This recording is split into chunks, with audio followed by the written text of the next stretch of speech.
Good day everyone.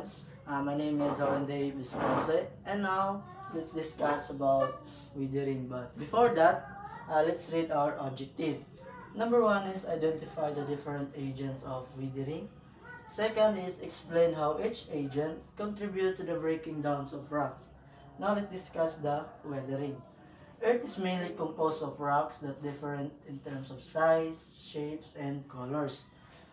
Though rock seems to be very hard, dense and indestructible, they still break. So, ang Earth is composed in different ways of rocks in terms of size, shape, and colors. So, bisan pa man ang usa ka rocks is very hard and indestructible, in mabot pa ng time na ma-breakdown siya. Ang tawag gani nga process is withering.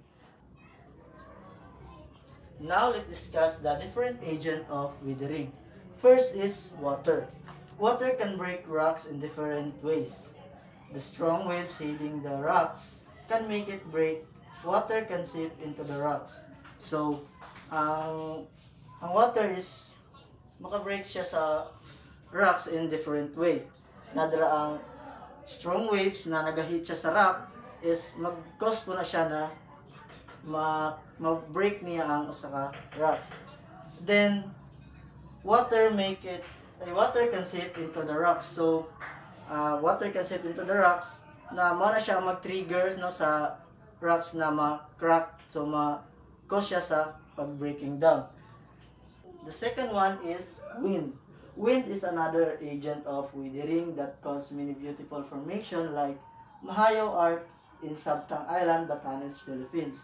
So ang wind isa sa agent pod sa withering because ang wind nagadala na siya og small particles like sand, dust, or even ang small rocks na nag-scratch siya sa surface sa usa ka rocks na nag-cause na siya og many beautiful formation like Mahayaw Arc, Sabtang Island in the Philippines.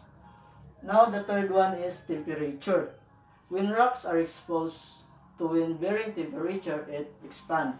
If rocks are exposed to slow temperature, it construct. So pag summer season kumbaga, naga-expand ang sa rocks. So pag mabot ang cold season, naga-construct ang usa ka rock.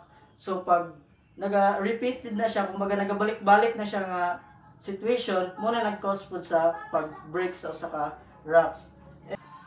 And the fourth one is plants. Some plants like lichen, fern, and mosses can also trigger withering. It can grow on rocks and break into pieces. So some plants daw is nagagrow siya sa rocks. So ang root sa ka plant is naga-penetrate siya sa kibali sa rock. So pag naga mo ka dako ang sa ka plants, so nagadako pud iyang root. So mo na siyang nagdahilan sa pag-break sa usa ka rock into pieces. And the fifth one is animals. Animals can live underground, also contribute withering. As burrowing animals, they cause rocks to break into pieces. So, na mga animals no nagagamit siya nagadig underground para ng rabbit or other animals no nagakuan siya sa underground. Isa pa na siya sa nag-contribute og withering kay habang naga-deep sila na sila'y makakuha na ma-break nilang some rocks into pieces. The last one is human. Human also contribute to the withering of rocks. Subdivision developer use a bulldozer to flatten mountain of hills to build houses.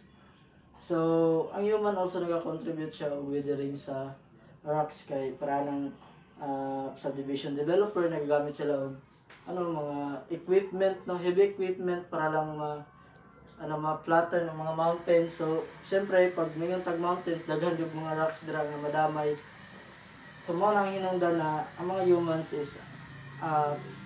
and people apil siya sa contribution sa withering. And that's all, and thank you.